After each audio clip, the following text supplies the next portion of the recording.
Как никогда больше не храпеть? Все, что нужно знать о храпе. Храп – коварный враг здоровья, который может настигнуть каждого. Храп не является нормой, его надо лечить. Если не лечить храп, он может привести к апное, инфаркту и инсульту. Досмотри до конца и узнай, как избавиться от храпа навсегда. Страдать от храпа может каждый, даже не подозревая об этом. Быстрый тест. Загибай пальцы, если у тебя есть эти симптомы. Первое – утренние головные боли. Второе – дневная сонливость. Третье – просыпаешься с сухостью во рту. Четвертое – внезапное пробуждение, чувство нехватки воздуха. Пятое – храп настолько громкий, что вы от него просыпаетесь. Загнули хотя бы 2 пальца, пора задуматься, может именно храп влияет на качество твоего сна. Можно записать себя во время сна и проверить. Но почему же возникает храп? Основные причины храпа – это лишний вес, жировая ткань сужает глотку, анатомия, строение мышц глотки, мышечная или худая шея, также опущенное мягкое небо, привычки, плохие привычки, алкоголь, курение, использование снотворных, они расслабляют мышцы глотки и вызывают воспаление. Также болезни, полипы, хронические риниты, аденоиды у детей и искривленная перегородка носа. Также причиной храпа может быть ослабленность мышц гортани и глотки. Восстановить тонус мышц гортани и глотки можно с помощью простых упражнений. Вот 3 работающих метода. Высунуть язык как можно дальше, задержать на 5 секунд, повторить 10 раз. Плотно сжать губы, затем широко открыть рот, повторить тоже 10 раз. Зажать ложку зубами и держать 30 секунд. Укрепляет мышцы челюсти. Эти техники дополнительно помогают уменьшить храп. Как избавиться от храпа, если гимнастика мышц не помогла? Домашние методы. Сбросить лишний вес.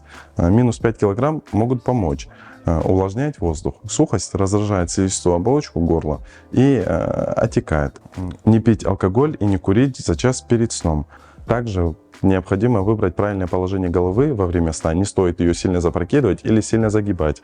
И спать на боку, потому что во время сна на боку ваши мышцы глотки не западают и не возникает храпа.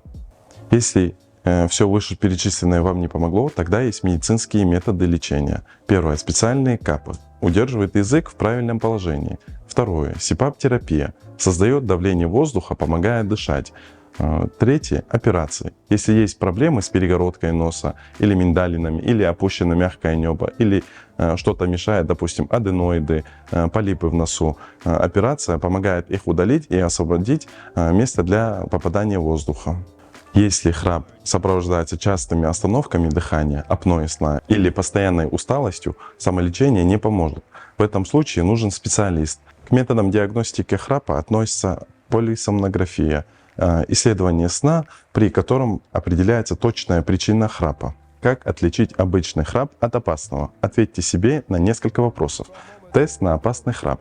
Храпите ли вы каждую ночь? Просыпаетесь ли вы с утренними головными болями? Чувствуете ли вы дневную сонливость и усталость? Бывает ли, что просыпаетесь с ощущением нехватки воздуха? Жалуются ли близкие, что ваш храп слишком громкий? Если хотя бы на 2-3 вопроса ваш ответ «да», стоит задуматься и обратиться к врачу. В каких случаях не обойтись без врача?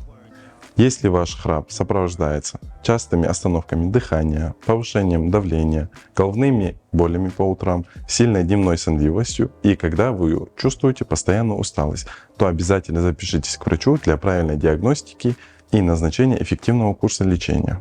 Подпишись на этот канал, чтобы узнать больше о своем здоровье и получить действенные лайфхаки от специализированного врача. И делись в комментариях своими результатами тестов, которые были в этом видео.